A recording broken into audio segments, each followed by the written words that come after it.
Bueno, hola, buenas tardes a todos. Gracias por la invitación. Me toca hablar a continuación del ingeniero Barragán. Él mencionó recién acerca de los riesgos de las radiaciones ionizantes. Y la verdad es que en el ámbito laboral donde yo me desempeño, que es todas las instituciones de salud, son riesgos que por lo general son los más desatendidos, ¿sí? Porque nadie se da cuenta, todos vamos a hacernos estudios, a- alegremente, vamos muchas veces a sacarnos una placa, una tomografía, no, a veces no tan alegremente porque es por una cuestión de salud, pero es algo que no vemos como un riesgo en sí. Dentro de las instituciones de salud, recién el ingeniero Barragán mencionaba que hay un montón de riesgos y los tenemos a todos, están todos presentes. Hay que tener en cuenta que dentro de lo que son los estudios radiológicos, lo que hablamos y vamos a separar en estudios de radiodiagnóstico, aquellos que nos permiten ver el interior del cuerpo humano, y los estudios de radioterapia, que son aquellos que nos permiten tratar lo que sucede dentro del cuerpo humano. Hay cifras que son enormes, ¿sí? Imagínense la cantidad a nivel mundial de radiologías, de tomografías, de tratamientos de radioterapia que hay, y la verdad es que las usamos con tanta naturaleza y nos vamos a hacer tantos estudios como si fuese algo cotidiano y natural, que no nos damos cuenta de los niveles de exposición a la radiación que muchas veces podemos estar expuestos. Las radiaciones ionizantes son aquellas que nosotros catalogamos con algún poder de ionización, es decir, con poder de hacer cambios en la materia. No nos vamos a poner demasiado técnicos, ¿sí? Pero son las ultravioletas, las X, las gamma, ¿sí? Y algunas partículas que nosotros vamos a ver usadas más que nada en terapia, que son aquellas partículas con masa como radiación alfa, beta, neutrones y protones. Lo malo de esto es que no las vemos, no las olemos, no las tocamos, no sabemos que están, ¿sí? Entonces, al no tener idea que existen, es muy común que tomemos el hábito de descuidarnos, ¿sí? Y de no tomar por lo menos los lineamientos básicos para la radioprotección, ¿sí? Que es una iniciativa a nivel mundial en la cual trata de poner algunas pautas mínimas para que aprendamos a cuidarnos de un enemigo que no vemos, ¿sí? De algo que no estamos teniendo en cuenta nunca porque ni siquiera está presente. Entonces, nosotros estamos expuestos ya naturalmente a lo que es la radiación cósmica, por el simple hecho de existir, y a la luz del sol que nos llega todos los días. Ahora, por encima de esa radiación natural que en parte es responsable de la evolución de todas las especies en el planeta, tenemos radiación de distintos orígenes que son artificiales, y en este caso nos ocupa un poco la radiación médica, ¿sí? Ese gráfico de Torres es un poquito viejo, hoy ya generamos más del 15-16% de las radiaciones artificiales con las cuales nos irradiamos tienen que ver con la medicina. Lo bueno es que dentro de lo que es atenuar la radiación, es decir, de frenar un poco la exposición a esa radiación, nos encontramos que, por lo general, algunas radiaciones las podemos detener con cierta facilidad. Hay radiaciones de más alto poder de penetración, de mayor nivel de energía, como por ejemplo la radiación gamma y las radiaciones neutrónicas o protónicas, que son más pesadas. Ya no nos alcanza una lámina de plomo, sino tenemos que pensar en por lo menos láminas de plomo más un metro y medio de espesor de hormigón para poder frenarlo. Eso significa que un metro de hormigón no alcanza a frenar esa radiación, es decir, que va a escapar esa radiación. Imagínense que diseñaron una instalación que nos permita cuidarnos de los riesgos de las exposiciones a las radiaciones ionizantes, hace que el trabajo del ingeniero que participa en todo lo que es el diseño, el precálculo y el diseño de las instalaciones sea fundamental. ¿Dónde tenemos en las instituciones de salud? No solamente en imagen médica diagnóstica y en radioterapia, sino que también tenemos radiaciones de tipo ionizantes en las centrales de esterilización y también en los laboratorios, por ejemplo, para los estudios de radioinmunoanálisis. Pero después usamos la radiación en braquiterapia, que es una terapia localizada, es un procedimiento de medicina nuclear localizado. También tenemos equipos de rayos en las guardias, en las terapias intensivas, en los quirófanos, en un montón de lugares en el ámbito hospitalario.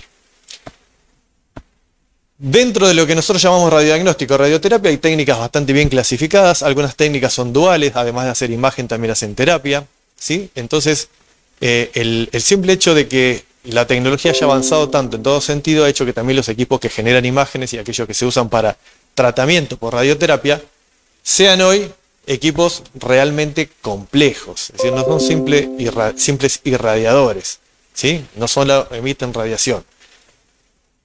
El avance ha hecho también que aquello que se quería separado en un primer momento, que era el radiodiagnóstico por un lado y la radioterapia por otro, hoy en día existan como equipos de doble finalidad. Podemos hacer un solo equipo que combine un equipo de imagen médica y un equipo de terapia por radiación. Y que a partir de ahí aparezca toda una nueva generación que sean los equipos que generan fusión de imágenes. Es decir, que vamos a tener este tipo de imágenes generados por equipos de imágenes médicas que también trabajan con terapia médica. Entonces, cuando vemos este tipo de imágenes, esto es genial, porque podemos ver el cuerpo humano de una manera increíble, ¿sí? Como que nunca lo podríamos ver de otra forma. Sin embargo, ¿qué sucede? Esto no es gratis para el cuerpo, ¿sí? Esto implica riesgos para el paciente que se expone a la radiación y riesgos para las personas que asisten al paciente, como puede ser el personal técnico o el personal médico que está trabajando en las instituciones de salud. Hay un montón de equipos que tienen diferentes tipos de energía, diferentes tipos de potencias para trabajar, y más o menos dentro de lo que nosotros conocemos están los equipos de diagnóstico por imágenes, que son los que trabajan con energías más bajas, y después aparece la medicina nuclear y la radioterapia, donde ya hablamos de energías muy altas, estamos hablando de 10, 18 megaelectronvolt, que son, digamos, equipos que aceleran muchísimo electrones y de esa manera producen radiación de alto poder de penetración. Fíjense que ya los equipos pasan a ser equipos realmente complejos, grandes, de un tamaño bastante importante, pero en el cual ni siquiera nosotros nos damos una idea de que el uso de la radiación ionizante no se limita al equipo. El equipo es el que la genera, pero después la instalación necesita todo un diseño previo para que el uso de esa radiación sea lo más seguro posible. Estamos hablando de equipos que hacen tratamiento por radioterapia, básicamente cánceres, ¿sí? Tumores. Entonces estos equipos que generan imágenes y que hacen además también diagnóstico, y que hacen además terapia, requieren un diseño muy específico. Imagínense que esto es un brazo robótico del tipo industrial, del mismo que utilizan para armar autos, que tiene un acelerador lineal de electrones en la punta y que permite girar todo el tiempo alrededor del paciente mediante un planificador, y lo único que hace es tirarle rayos de a un rayito por vez, apuntando al isocentro donde está el tumor localizado en la cabeza. Entonces, de esa manera, solamente concentra la dosis de radiación desde dentro del tumor, lo quema desde adentro hacia afuera y no lesiona ningún tejido sano, ¿sí? Imagínense que la complejidad de este tipo de equipos hace de que el uso de las radiaciones trate de apuntar al reducir el riesgo por irradiación al mínimo posible. Bueno, esto es un equipo de protonterapia, son equipos realmente muy complejos y que trabajan con energías muy grandes, ¿sí? Pero para resumir un poco, nosotros nos vamos a exponer siempre a dos tipos de riesgos, independientemente de dónde vayamos a hacernos imágenes. Al riesgo por irradiación, es decir, cuando nos irradiamos con una fuente radioactiva, y al riesgo de contaminación, es decir, cuando tocamos, inhalamos o ingerimos o nos llevamos algún tipo de radioisótopo, ¿sí? Que va a estar dentro de nuestro cuerpo, ¿sí? Decayendo, ¿sí? Va a tener un tiempo de decaimiento radioactivo que va a ser variable en función de su naturaleza. Entonces, estos son los dos riesgos fundamentales a los cuales nos vamos a exponer. Siempre que nos exponemos a un riesgo por irradiación, tenemos que saber que va a haber dos tipos de efectos. Los efectos probabilísticos, ¿sí? O aleatorios, ¿sí? Y los efectos determinísticos. Los efectos aleatorios están presentes en cualquier momento, no necesitamos un umbral de dosis, basta con que un rayito nos pegue en el lugar inadecuado para generarnos un problema, y los efectos determinísticos, son aquellos que van a aparecer si solo si superamos una pequeña dosis umbral, ¿sí? Es decir, que nos irradiamos por lo menos con una determinada energía. Lo malo que tiene es que la cesión que hace la radiación de la energía que trae a la célula ocurre en un espacio de tiempo muy chiquitito. Estamos hablando de microsegundos o milisegundos, ¿sí? Segundo, que la radiación no tiene preferencia por ninguna parte de la célula y que las lesiones por radiaciones ionizantes son siempre inespecíficas. Jamás vamos a saber si fue producto de que nos lesionamos o tuvimos una enfermedad producto de la radiación. Puede haber sido generada por cualquier otro agente, ¿sí? Y también tenemos un problema de que muchas de las alteraciones biológicas que la radiación va a producir tienen un tiempo de latencia, es decir, que pueden aparecer espacio de tiempo diferido, es decir, pueden aparecer varios días después, en algunos casos pueden aparecer meses después y en algunos casos pueden aparecer varios años después. Y en algunos casos ni siquiera aparecen en nosotros, van a aparecer en la generación descendiente. ¿Sí? Entonces, es bastante complicado digamos, identificar las lesiones por radiación, sobre todo son dos cosas las complicadas, que no vemos la radiación y no la podemos sentir, y segundo, que sus efectos no siempre son fáciles de medir tampoco. Los más, digamos, las personas más directamente afectadas por esto siempre son los trabajadores. En este caso, la gran mayoría de las personas que trabajan utilizando radiaciones son los técnicos radiólogos, los licenciados en producción de bioimágenes y también los médicos, ¿sí? Sobre todo en el campo quirúrgico, el médico es una de las personas que más se expone cuando están utilizando, por ejemplo, un arco en C, cuando por ejemplo están utilizando algún equipo de irradiación. Como decía recién, de todos los problemas que nos va a generar la radiación, es decir, el daño celular que va a producir la radiación, tiene dos expresiones. El efecto somático es aquel que podemos ver, se nos enrojece la piel, podemos llegar a tener un melanoma de piel, podemos llegar a tener algún tipo de problema, ¿sí? Y lo vemos, o podemos llegar a tener quizás pérdida de cabello por una exposición continua a la radiación, podemos llegar a tener algún principio de esterilidad. Ahí son varias, digamos, las problemáticas que genera la exposición constante a la radiación. Y también podemos tener un efecto genético que recién nos vamos a enterar cuando tengamos un descendiente, ¿sí? El que van a nacer con problemas probablemente sea el descendiente. Entonces, la idea es limitar todo esto, ¿sí? Que puede aparecer, no son imágenes gratas de ver, pero suceden, ¿sí? Y existen. Hay muchas unidades para medir la radiación, depende de a quién tengamos en cuenta, ¿sí? Si a mí me hacen un estudio, la dosis de radiación que yo recibo se mide en una determinada unidad, ¿sí? Que es el Gray. Si yo soy el técnico de radiación que me estoy encargando de un paciente, la dosis de radiación se va a medir en sieverts, ¿sí? Y después hay otras unidades de conversión como son el electron volt, el Curie, que mide la actividad de un radioisótopo y otras. Ese tipo de unidades son las que hoy en día quedaron reducidas a tres. El Kerma para medir la exposición, el Gray para medir la dosis de absorción que tiene un paciente y una unidad de equivalencia o de transformación que es el Sievert. Para poder protegernos existen tres principios totalmente sencillos y hasta de sentido común. La protección radiológica dice que toda actividad que use radiación ionizante tiene que estar justificada, ¿sí? Es decir que el beneficio que tenga el hecho de usar la radiación en un paciente tiene que valer más que el costo por irradiar a ese paciente, ¿se entiende? El costo de salud por irradiar a ese paciente.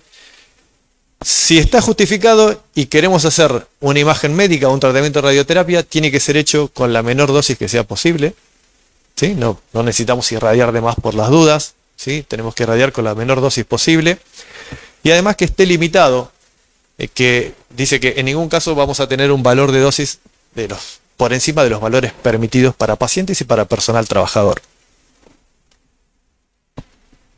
Puede ser que haya sacado el control de la... Sí.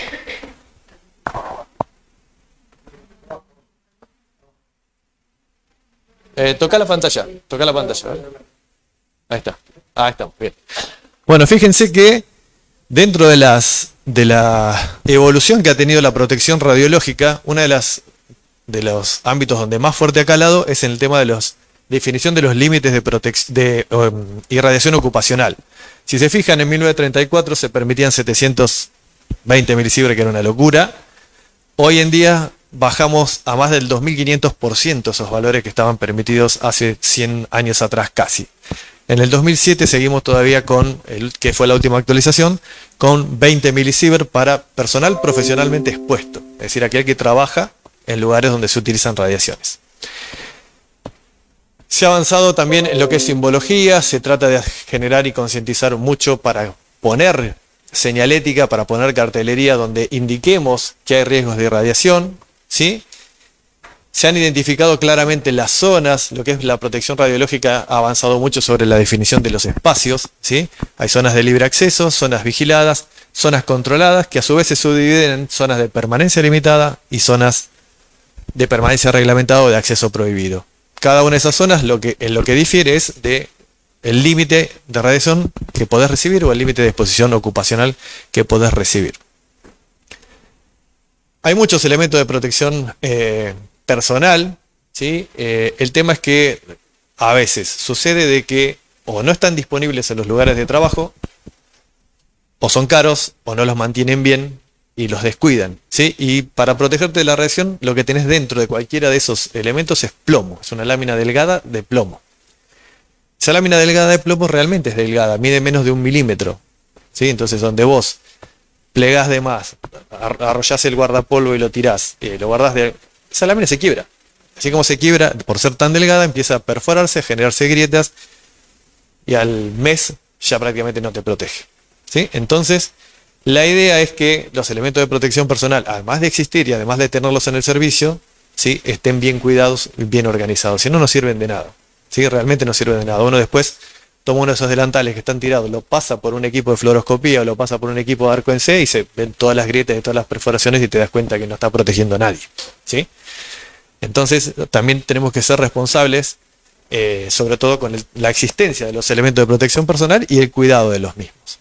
Hay muchos dosímetros, están los dosímetros de film, que son los que vemos habitualmente, que utiliza el personal que está en un sector donde se hace radiodiagnóstico sobre todo, y también tenemos dosímetros de alarma y advertencia que son activos, es decir, yo lo programo, tiene una dosis umbral, entonces cuando yo me expongo por encima de esa dosis umbral empieza a sonar, y me dice, che, pará, te estás exponiendo más de lo permitido, ¿sí?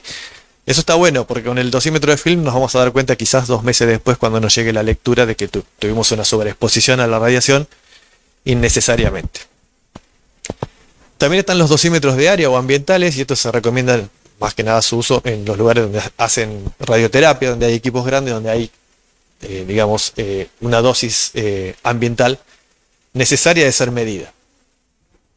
Y también tenemos, para lo que es supervisión, monitores de radiación, que nosotros los usamos mucho en las inspecciones de los lugares para saber si está llegando dosis de radiación, si está pasando la radiación pasa a la pared, o pasa una puerta, o pasa una protección. Lo que recibe el personal que se expone a las radiaciones es esto, ¿sí? Ahora, ¿qué pasa? Es un informe de cuánto se expuso en un determinado periodo de tiempo y cuánto va acumulando a lo largo del año respecto de los límites permitidos. El límite permitido es 20 milisievert, mientras vos estés por debajo de esos 20 milisievert está bárbaro, ¿sí? El problema ¿cuál es? Que los controles de dosimetría, los controles de exposición ocupacional, no están presentes en todos los lugares, ni todos los técnicos los tienen disponibles, ¿sí? Porque muchas veces, en realidad eso es una responsabilidad del empleador, darle los elementos de protección personal y por lo menos los dosímetros a los empleados. No sucede siempre, y por lo general son los mismos empleados los que se los compran y contratan el sistema de dosimetría, y a veces ha habido casos que no reciben lecturas por 6 meses, y imagínense lo que es estar 6 meses acumulando radiación sin saber si te pasaste o no te pasaste, más allá de que vos tengas cierto hábito de trabajo y que puedas un poco medir tu actividad. Entonces, mientras las instalaciones, las personas y los equipos se comporten según como está previsto, vamos a estar trabajando relativamente normal. ¿Por qué? Porque las dosis de radiación se distribuyen en el tiempo y en el espacio de un modo relativamente previsible. Las usamos y trabajamos con ellas, pero no nos exponemos innecesariamente. Cuando alguno de esos factores empieza a fallar, empieza a haber causas de accidentes, ¿sí? Y exposiciones potenciales sobre todo, y después accidentes. Existe una clasificación de niveles para accidentes nucleares, donde los accidentes que tienen que ver con el personal están en la categoría 2 y 3, ¿sí? Esos son los niveles de exposición ocupacional que clasifica esta escala, ¿sí? Los niveles más altos son accidentes ya de tipo nucleares. Fíjense que los últimos son los accidentes más severos que hemos tenido. Existen organismos regulatorios, por supuesto. Ahí existen estas 2 agencias internacionales que son un poco las que dicen hacia dónde vamos. Están formados por un panel de expertos que están todo el tiempo revisando, generando estadísticas y tratando de ver de qué manera se pueden usar de una manera más eficiente y más segura todos los que sean radiaciones ionizantes. Hay normas en nuestro país para todo lo que es radioisótopos y material nuclear, y para rayos X específicamente también tenemos normas, ¿sí? Y estas normas dicen, además de cómo usarlos, ¿sí? Dice cómo cuidarnos, ¿sí? Qué hacer con el material, por ejemplo, sobre todo con los residuos nucleares. Los radioisótopos, una vez utilizados, no los podemos tirar a la basura, ¿sí? Hay que dejarlos decaer, existen unos búnkeres especiales, bueno, hay toda una normativa específica para gestionar esos radioisótopos. La Agencia Regulatoria Nuclear es el organismo nacional que se encarga de vigilar, de bajar esas normas de las agencias internacionales, bajarlas al país y regular todo lo que tiene que ver con la seguridad radiológica y la seguridad física de las instituciones que utilizan radiaciones ionizantes. La ley 17557 tiene que ver con todo lo que es rayos X de uso diagnóstico, ¿sí? Y tiene ciertas reglamentaciones como emitir una licencia para la habilitación. Para poder habilitar una sala de radiodiagnóstico se requieren un montón de pasos previos, ¿sí? Desde la edificación hasta los protocolos de funcionamiento interno y las personas responsables. No es abrir una sala por abrirla. El órgano ejecutor, es decir, a quien que va a estar supervisando que todo se haga de la manera correcta, es Radiofísica Sanitaria. Radiofísica Sanitaria tiene jurisdicción provincial y está presente en casi todas las provincias. Y después hay 2 o 3 normas más que complementan a estas normas que habíamos visto recién, algunas de ustedes ya las conocen. ¿Para qué queremos protegernos? Y porque realmente son sensibles los efectos a la radiación. Y quizás muchas veces nos pasa a nosotros mientras estamos trabajando que nos enteramos que un trabajador tuvo un problema de salud y uno no puede no relacionarlo con la actividad que hace cotidianamente, porque sabe que de alguna manera esa actividad está vinculada, esa enfermedad viene vinculada a haber estado 15, 20 años trabajando con radiación, aunque no lo podamos demostrar porque son lesiones de tipo inespecíficas. Entonces, uno, hasta me pasa a mí, que yo muchas veces cuando pruebo un blindaje antirradiación, pongo mi mano detrás del blindaje con mi radio, digamos, por detrás del blindaje para probar si se ve o no se ve mi mano. ¿Estoy exponiendo mi mano? Sí. Bueno, tengo otra. Dije, no es así. No es porque tengo otra en realidad, sino porque confío en que hice bien el blindaje, básicamente, ¿sí? Pasa por ahí más que nada. Pero bueno, las premisas son recontra sencillas para protegernos de la radiación. Cuanto más lejos de la fuente de radiación, mejor. Distancia. ¿Por qué? Porque la radiación decae con el cuadrado de la distancia. Sigue las leyes de cualquier radiación electromagnética, decae su intensidad con el cuadrado de la distancia. Cuanto menos tiempo en contacto con la radiación, mejor. ¿Por qué? Porque el tiempo es uno de los factores de la dosis. La dosis tiene que ver con la intensidad multiplicada por el tiempo. Cuanto más grosor de material ponga yo entre el personal y la fuente de radiación, por supuesto menor dosis. Acá habla de blindajes. Y si hay una contaminación, y si yo por alguna razón me llevo puesta, me guardo en el bolsillo, como ha pasado, que se han guardado sin querer una pastilla radioactiva y se la han llevado a sus casas,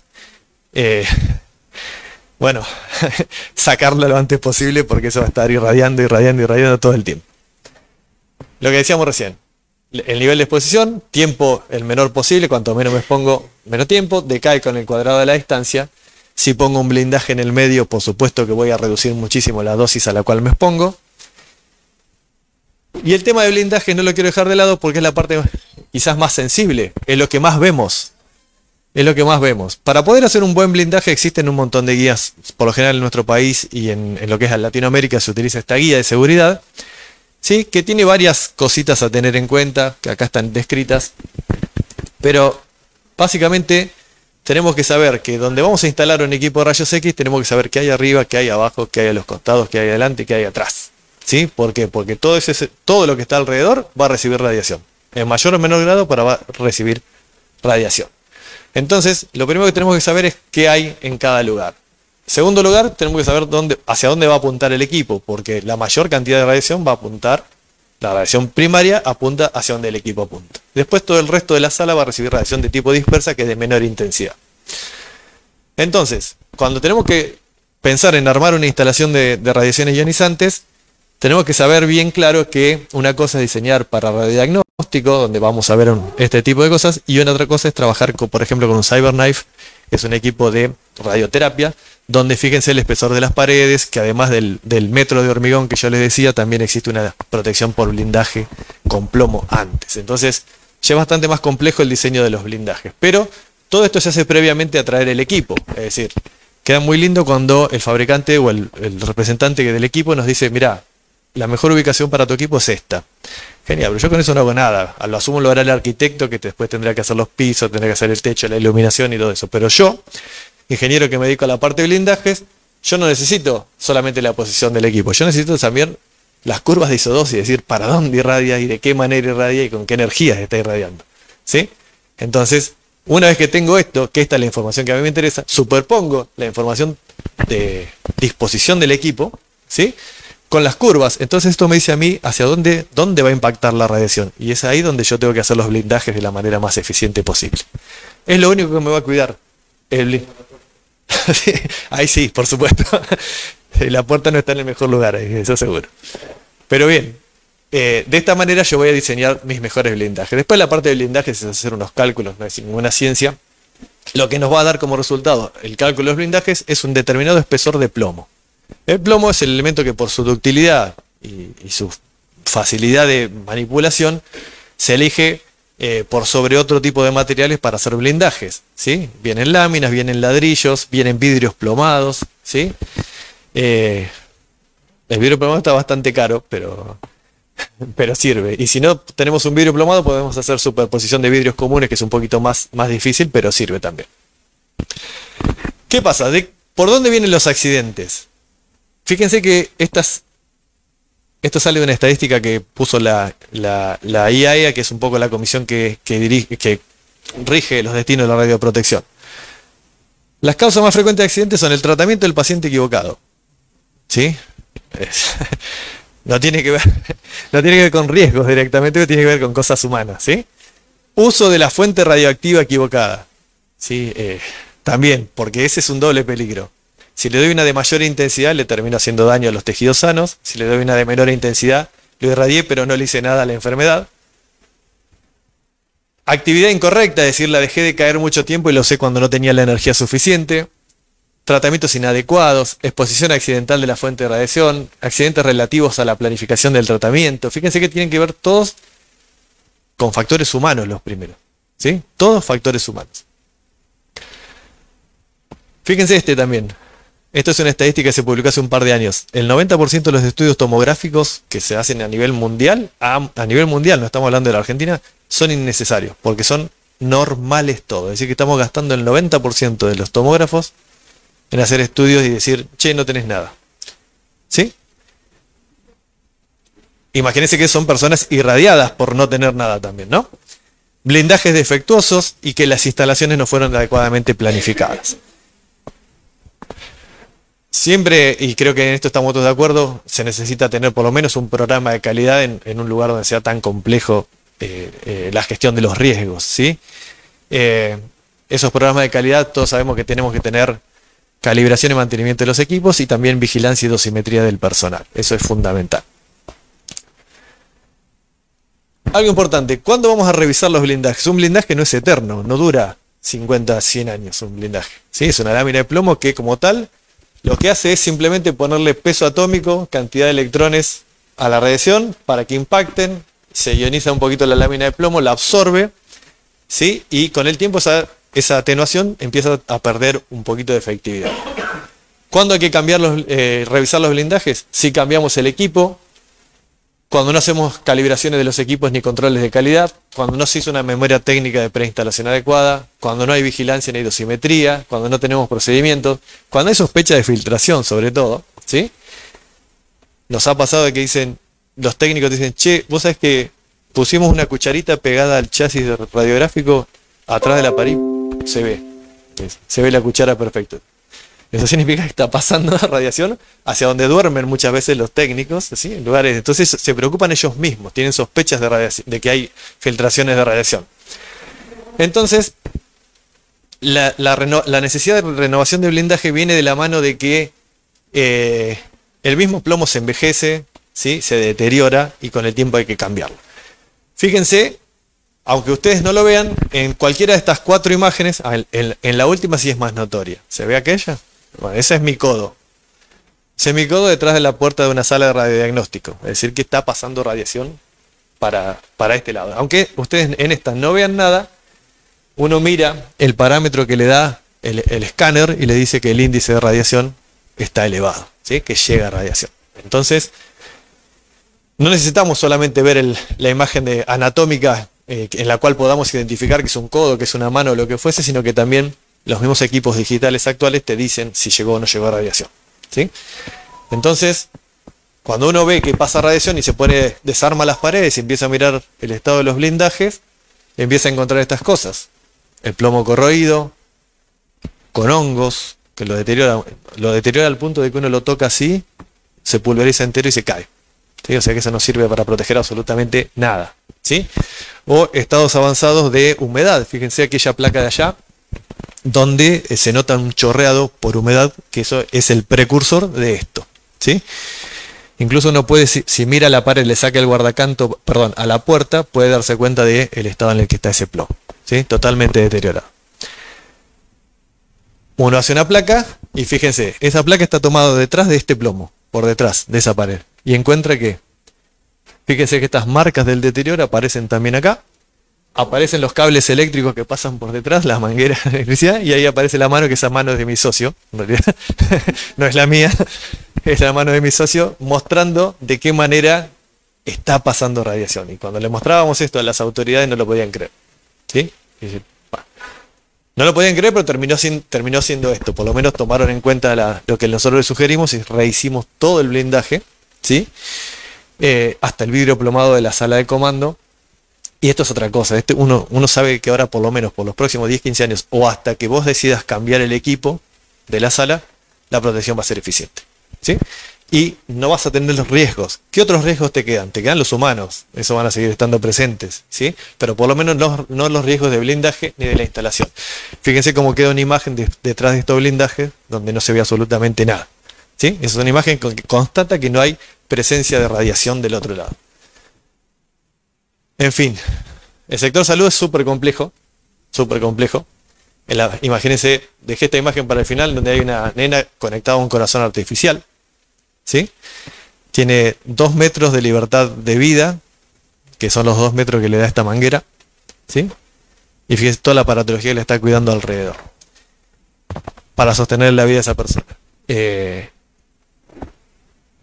A ver, uno a veces que trabaja a diario en el sector salud quizás no alcanza a ver todo esto o le termina resultando familiar, y a los médicos también le debe pasar lo mismo, que uno se vuelve como natural con este tipo de cosas. No insensible, pero sí natural, lo naturaliza y entiende que detrás de esto hay una intención de mejorar la calidad de vida y de preservar la salud de la persona, por supuesto. Pero no por eso tenemos que dejar de pensar en los riesgos a los cuales nos estamos exponiendo todo el tiempo, ¿sí? Y muchas veces somos nosotros mismos quienes somos descuidados con nuestros aspectos de la profesión, ¿sí? A veces, no va a pasar nada, no va a pasar nada, hasta que pasa en algún momento, ¿sí? Simplemente eso, espero no haber abundado demasiado, no sé cómo estoy con el tiempo, no me hicieron señas, lo cual está bueno. Les agradezco a todos por escucharme. Gracias.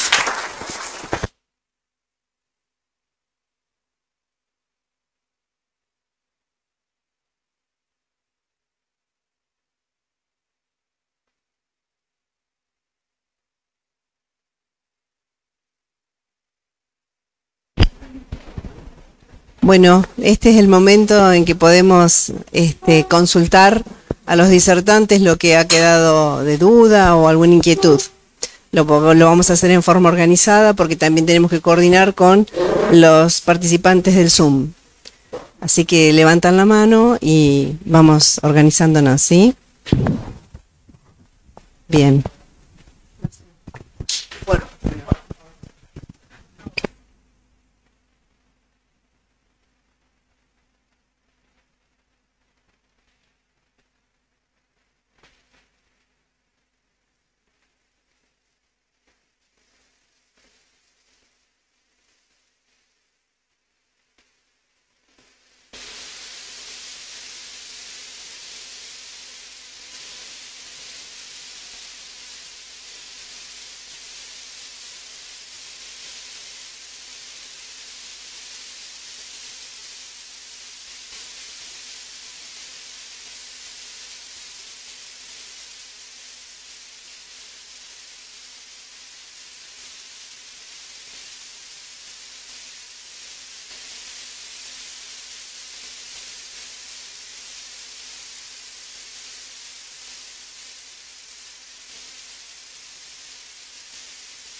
Es buena la pregunta y te aclaro algo, digamos. Cuanto menos diferenciadas están tus células, es decir, cuanto más jóvenes son, más potencial de daño vas a generar. Es decir, por lo tanto, los bebés, los neonatos y los pediátricos son los pacientes que más deben protegerse.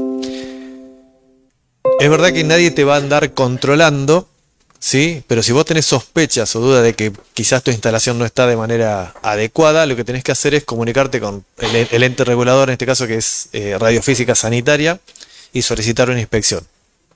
Simplemente lo haces vía web, ellos te coordinan y te dicen, bueno, tal día vamos a estar en tu institución, van y te hacen una medición, van con un equipo, un medidor de radiación, te hacen disparar desde varios lugares, te van a revisar 10 o 12 disparos en distintas posiciones por fuera de la sala y van a identificar si tenés filtraciones o no tenés filtraciones y de qué grado son esas filtraciones, ¿sí? Más de uno se ha llevado sorpresas, sobre todo si esa sala existe desde hace mucho tiempo y nunca se revisó el blindaje. Te ponen el medidor de radiación 30 centímetros detrás de la pared que supuestamente te protege y el medidor empieza a sonar como si estuviese adentro de la sala, ¿sí? Entonces, a veces está bueno, si vos tenés tus dudas, que vos solicites la inspección para que Radiofísica Sanitaria vaya y te haga un monitoreo. Lo que te hace es una especie de panorama de cuánto te protege toda tu barrera antirradiación, ¿sí? Tiene un costo, pero la verdad que es nada, te digo que es re barato, por decirlo de alguna manera, es súper barato, sí. Sí, vamos a pedir que las preguntas se escuchen por el micrófono, por si no la gente que está por Zoom o por redes sociales no se escucha. No tenemos otro, tenemos ese.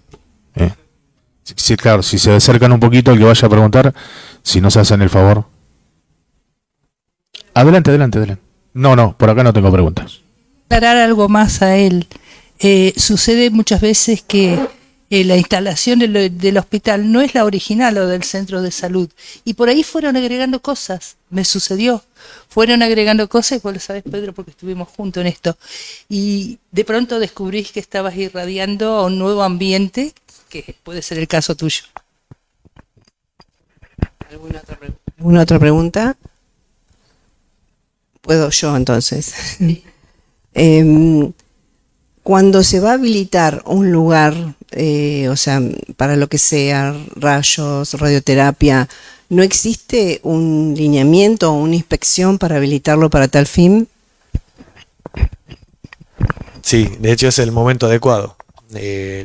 Por lo general, siempre que vas a abrir, que vos manifestás las ganas de abrir un centro nuevo, lo primero que tenés que hacer es decir, en este caso, a lo que es la ARN, ¿sí? Que vas a utilizar, que vas a abrir una instalación de radiodiagnóstico o de radioterapia. Si es de radioterapia es más complejo todavía porque requiere también la autorización de la Comisión Nacional de Energía Atómica, porque vas a usar radioisótopos o equipos de muy alta energía, y que además tiene aparejado otro tipo de problemas, como por ejemplo de que a veces para producir vos mismos los radioisótopos en el lugar tengas que instalar un ciclotrón, que es una máquina que produce los radioisótopos, y eso ya tiene otra carga regulatoria también. Entonces, nunca es que vos terminaste de construir todo, pusiste el equipo y decís, che, quiero que me habilite. No, es al revés. Primero das todos los planos, decís todo lo que vas a poner, las características técnicas de los equipos, te revisan el diseño de la sala, te van a revisar los cálculos de blindaje antes de poner el equipo, todo. Es decir que recién vas a empezar a construir tu centro cuando tengas toda la habilitación. Siempre es primero toda la parte regulatoria y toda la parte de inspecciones, y después, una vez que ya estás en marcha, que construiste el centro, suelen ir a hacerte algún tipo de auditoría periódica mientras estás en construcción, y cuando ya estás en marcha, en funcionamiento, te van a auditar también un par de meses después para ver cómo está funcionando todo. Imagínense que construir un emisor un tomógrafo de emisión de positrones es un procedimiento que lleva 18 meses fabricar el equipo y unos 2 años y moneda hacer toda la obra civil. Entonces no es algo que vos haces de un día para el otro, sino que te van asistiendo durante todo el proceso de construcción del centro también. Tengo una pregunta, Marcela. El problema de Radiofísica Sanitaria es que depende del gobierno y en caso de detectar algo raro en instituciones públicas no hacen nada, todo se oculta, dice acá. No sé si eso es pues para responder en realidad, pero Puede pasar, depende siempre de... No todas las jurisdicciones de radiofísica sanitaria trabajan igual, ¿sí? Yo tengo mucha experiencia trabajando en provincia de Buenos Aires y en conurbano y también algo en capital, y siempre se han mostrado bastante voluntariosos respecto de las inquietudes. También una de las cosas que influye es cómo uno se contacta con ellos y de qué manera entablas un diálogo, ¿no? Siguen siendo personas que están detrás de las responsabilidades, y creo que si uno es serio a la hora de trabajar, si presenta la documentación adecuada, si presenta los cálculos de blindaje, si solicita las intervenciones de radiofísica de manera correcta, siempre han sido, por lo menos en mi experiencia personal, siempre se han mostrado muy serviciales, y hay que entender que es una agencia regulatoria que suele tener 2 o 3 inspectores para toda la provincia. Imagínense la cantidad de centros que hay en toda la provincia que generan imágenes médicas. A veces el turno de agenda que te puede llegar a tocar es un tanto demorado, pero te toca al fin y al cabo, ¿sí? Pero yo digo, mi experiencia personal siempre ha sido positiva con el ente regulador, y aunque también en cierta forma reconozco lo que dice el oyente, de que en otros casos sí he sabido de problemas o de dificultades relacionadas con que te quieren ir a inspeccionar y no pueden, o no van a inspeccionarte por alguna razón que excede, digamos, a los límites de esta charla, supongo, ¿no? Porque hay problemas multivariables o multifactoriales muchas veces. Entonces, sí puedo decir desde mi experiencia que ha sido positivo, que siempre han respondido con mucha solvencia a las inquietudes y las solicitudes de inspección que hemos tenido. Por acá no hay más preguntas.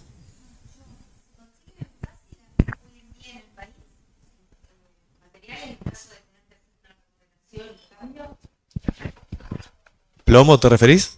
Por ejemplo, sí. Sí, de hecho por suerte hay cada vez más, y se está consiguiendo vidrio plomado que antes no se conseguía, ¿sí? Pasa que imagínense que un vidrio plomado de 1 por 1 suele costar 600, 700 mil pesos, 1 metro por 1 metro. Solo el vidrio plomado.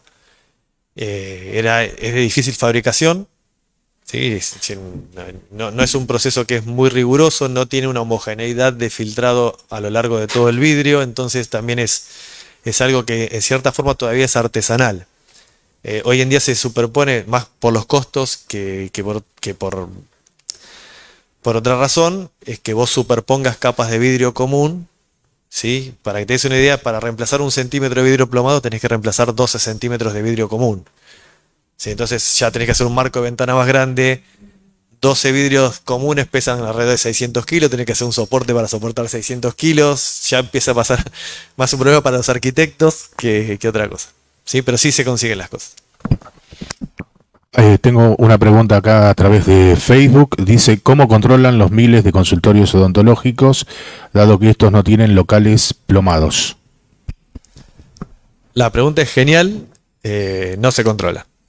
Sí, hoy no se controlan. El pedido de control es voluntario hoy, simplemente porque Radiofísica Sanitaria tiene una estructura muy reducida de inspectores. Entonces, si no nace de tu misma voluntad, es decir, de yo centro odontológico, digo, che, ¿estaré irradiando o no estaré irradiando? Voy a solicitar una inspección, nadie me va a ir a controlar. Esa es la realidad.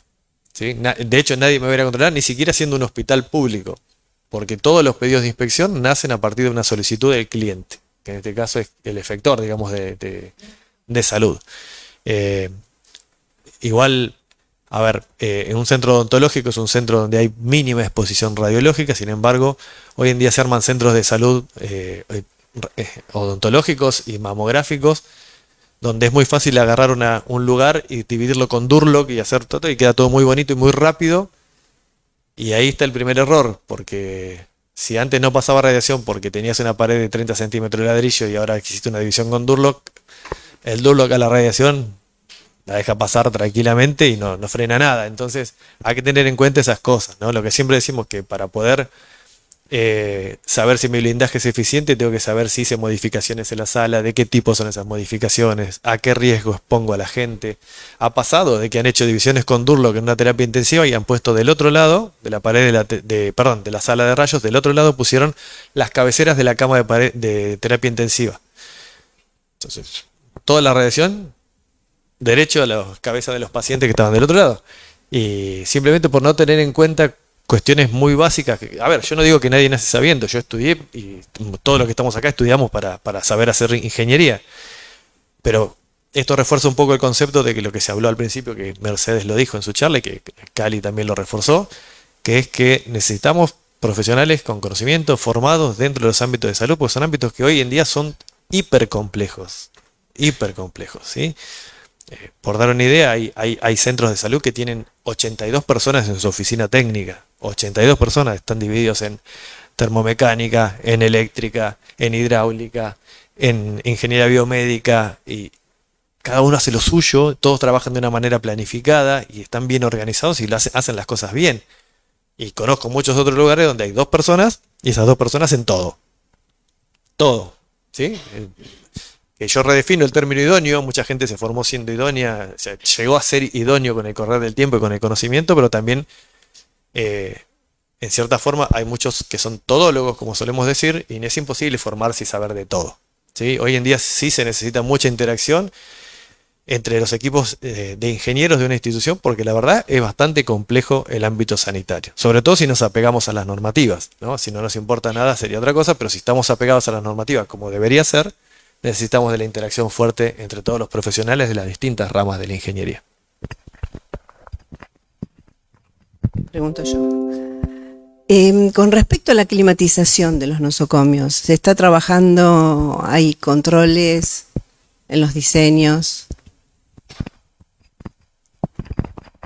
Ese trabajo nos corresponde a quienes trabajamos dentro de las instituciones de salud. El control de la climatización, no solamente estar con el aire acondicionado y estar calentitos o estar en fríos en verano y en invierno estar calientes, sino más bien saber que en una terapia intensiva se requieren ciertas condiciones de filtrado del aire, saber que en un quirófano se requieren ciertas cantidades de renovaciones de aire por hora y que su filtrado tiene que cumplir con determinadas normativas. Saber que una sala de inmunodeprimidos requiere ciertas características de ventilación que son totalmente opuestas, por ejemplo, a la de un infecto contagioso. Requiere conocimiento. Y el control muchas veces lo llevamos adelante los mismos ingenieros, a veces pisando una especialidad que no nos corresponde, ¿no? Porque hay lugares donde estoy yo trabajando como ingeniero biomédico y no hay nadie más del ámbito, por ejemplo, de lo que es la termomecánica o el control de la climatización. Entonces hay que ser conscientes y llamar, por lo menos citar en algún momento, aunque sea para una consultoría externa y decir, mirá, tengo estas unidades de tratamiento de aire, ¿podés fijarte a ver si están funcionando de manera correcta?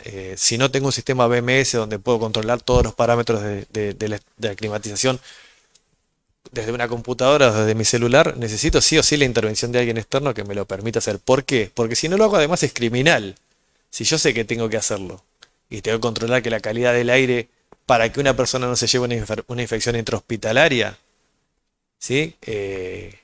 Si tengo que controlarlo y no lo hago, termina siendo criminal de mi parte. Y en realidad muchas veces uno lo toma personal, pero esto tiene que ver con una actitud institucional. Si hay todo un hospital, hay toda una organización médica, una dirección médica y una dirección administrativa que se juntan con la dirección técnica y que en conjunto tendrían que tener en cuenta de que todas estas iniciativas de control o de supervisión del funcionamiento de todas las instalaciones, no solamente de las partes de radiaciones ionizantes o lo de climatización, también estamos hablando de lo que es control bacteriológico, control epidemiológico dentro de las instituciones. Si no se trabaja coordinado y si no se tienen en cuenta con el famoso plan de riesgos, ¿sí? Con el plan de identificación de riesgos y el saber a qué riesgos estamos expuestos, difícilmente podamos tomar las decisiones correctas cuando querramos iniciar acciones de corrección o querramos hacer alguna renovación o cosas así. Entonces, siempre digo que un hospital se sustenta en 3 patas, más que nunca con el avance tecnológico. Lo administrativo, lo médico y lo tecnológico. Hoy en día es imposible disociarlos a ninguno, ¿sí? Funciona como un trípode que tiene que funcionar así. Y que las decisiones tienen que ser tomadas en conjunto. Y no quiero, como decía Cali, generarme trabajo, no es la idea, ¿no? En realidad lo veo todos los días y entiendo que los hospitales cada vez son más tecnología dependiente y en este crecimiento tecnológico también nacen necesidades regulatorias, nacen un montón de cuestiones que a los hospitales comunes, a los públicos sobre todo, los desbordan, porque el hospital público no tiene los recursos ni tiene la dinámica tan aceitada como para responder rápidamente a cuestiones que tienen que ver con cambios normativos, ese tipo de cosas. Y sobre todo que no tiene tampoco la cantidad de personal como para abarcar esto que decías vos, control de la climatización, control por ejemplo, de bromatológico del agua, control de un montón de cosas. ¿Sí? Entonces, cuando te das cuenta que te supera por todos lados, es cuando te das cuenta que hace 20 años atrás tendríamos que haber empezado con contratar profesionales para ir armando un equipo técnico mucho más solvente, más favorecido. Un poco, digamos, complementando lo que decía Pedro, bueno, ahí hay ahora un plan que nos está proponiendo como es la Organización Mundial de la Salud, que nos tenemos que poner a trabajar en eso, porque en muchos lugares hay algo de ingeniería, algo de trabajo, y en otros lugares, en muchos lugares directamente, digamos, es muy poco la asistencia, así, digamos, de modo muy puntual. Así que creo que es un buen momento y que, digamos, ojalá en la participación de este tipo de jornadas haya quienes tienen que tomar decisiones sobre esto, porque, digamos, nosotros, como decíamos, podemos aportar desde nuestras especialidades diferentes, digamos, el aporte técnico, científico, pero sin la decisión, digamos, va a ser, digamos, imposible. Todo esto queda ahí en el aire, ¿no?